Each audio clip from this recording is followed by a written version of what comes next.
Hey there everybody, it's Mark Crilley. I'm back with another How to Draw video. Today we're going to be learning how to draw braids. Now I know a lot of people like to follow along with these videos, so right now I'm going to do the basic guidelines of the head and the shoulders, and then we'll come back and start getting into drawing the braids.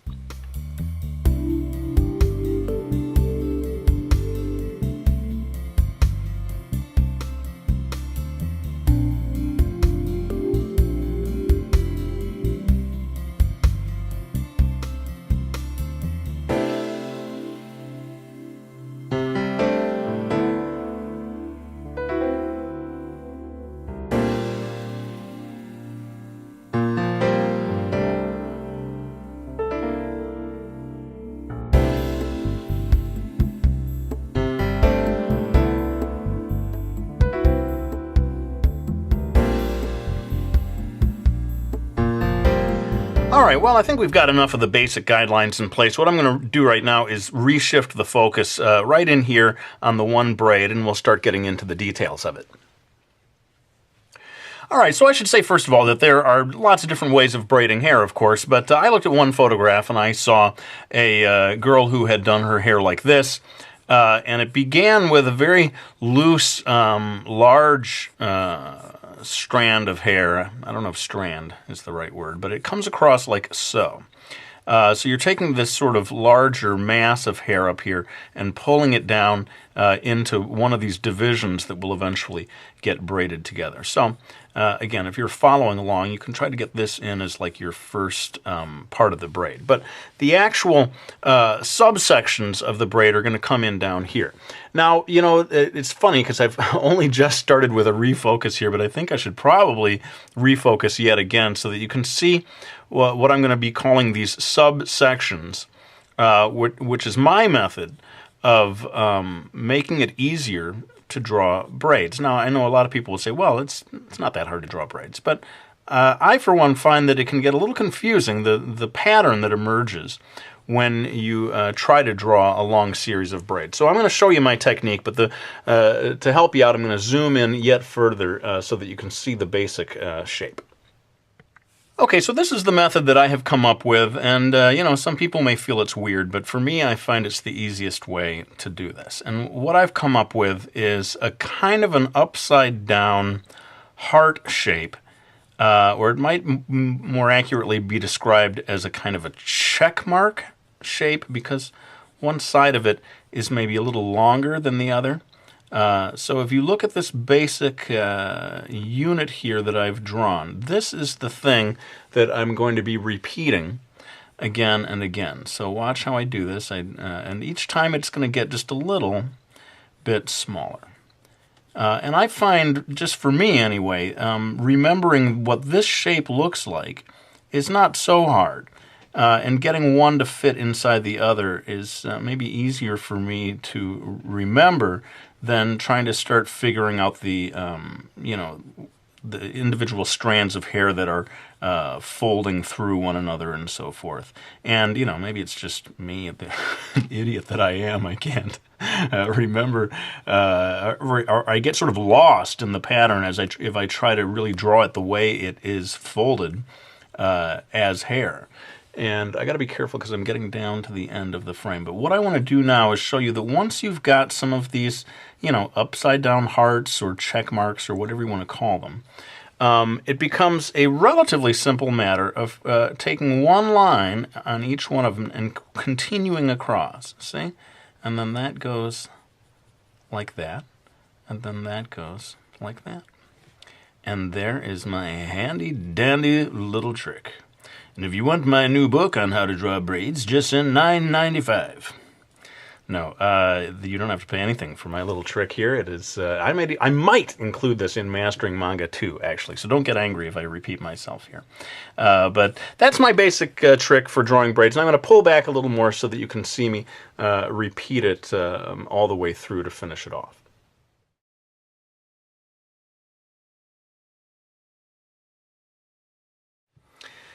All right, so that pretty much brings us to the part where I'm going to draw a bow on each one of the braids. Of course, you could come up with whatever method you like of putting a fastener here that holds the hair in place. And again, I'm no expert on this. I suppose there are different things that happen after the fastener comes into place. But if you want to keep it simple, generally speaking, this is where you're going to have a few strands, sort of the loose hair at the end of the braid. And as I looked at most of the drawings and even the real-life photograph, it seemed that the hair would basically all curve in one direction. So choose whichever direction you like and sort of stick with that. Let me do this again in time-lapse to finish off that one. All right, now this is a little unorthodox because normally you don't finish off with just one subsection of a drawing to completion all on its own, but I am going to actually do that this time. I'm going to go in with my trusty black Prismacolor and do the final line work just on the braids here so that I can move on to showing you my shading techniques.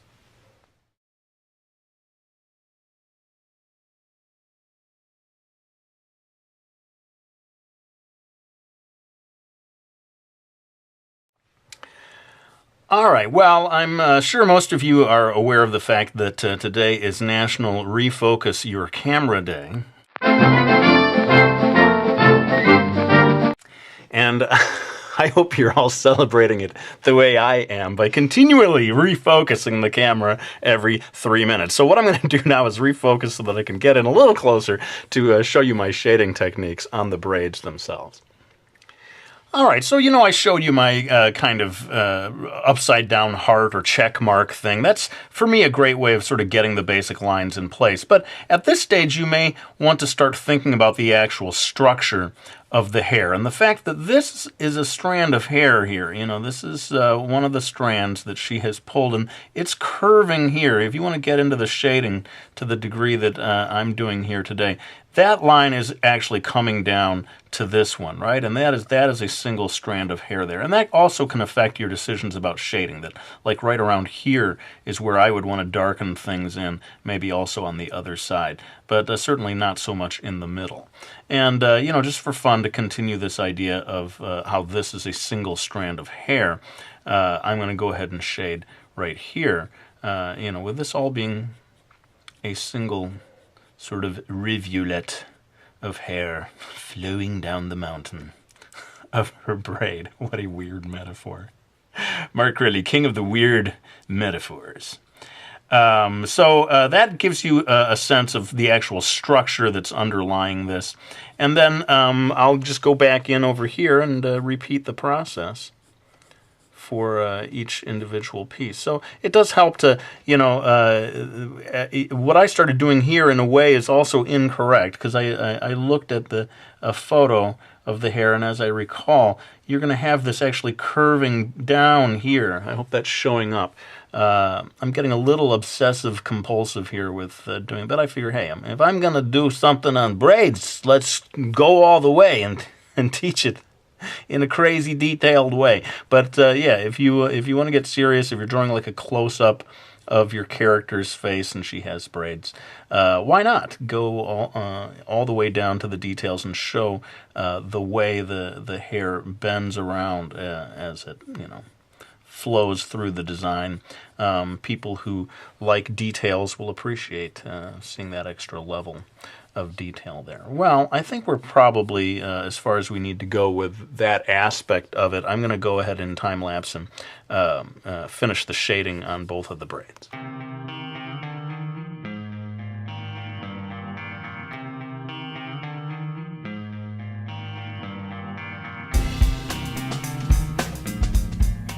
All right, well, you're definitely getting a good feeling of the individual strands of hair here, though I feel it's not quite shiny enough, so I'm going back in now with my eraser. I'm going to give just a little extra shine to each individual part, lighten things up. Hey, lighten up, Crilly, will you? Gosh, taking yourself so seriously all the time. So we go ahead and lighten these little areas up, and I think that sort of is going to give it a little shimmer, a little extra hair-like feeling. And that pretty much brings us to, oh, wait a minute, I got the final strands down here. Hey, it is National Refocus the Camera Day, so you know what I'm going to do. So yes, just a few final words on shading in this last part of each braid. This has got to be the most thorough tutorial on braids ever. I could be wrong about that, but I feel like I'm just going down a rabbit hole of detail on getting these braids right. But, you know, sometimes you have to go a little too far and then you scale back next time you do something like this. But basically following the same thing, keeping an idea of the curvature of the hair here, and then maybe, as I did before, putting in a highlight here to sort of lighten up the final drawing of the hair. And maybe now we are finally done with the braids. And what I'm going to do is refocus my camera yet again so that we can do the final line work with the black Prismacolor, finish up the shading, and then maybe come back and give you some final tips.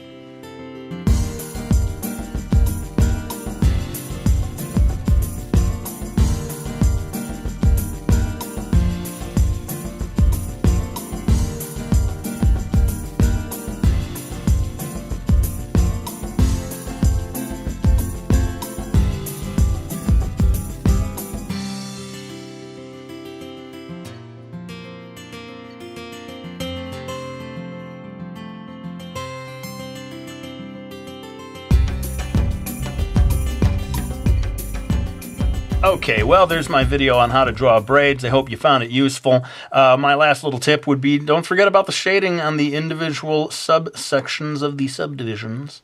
Your patience in adding shading here will really pay off in terms of a sense of three-dimensionality. But maybe it's time for me to thank everyone who has supported me by getting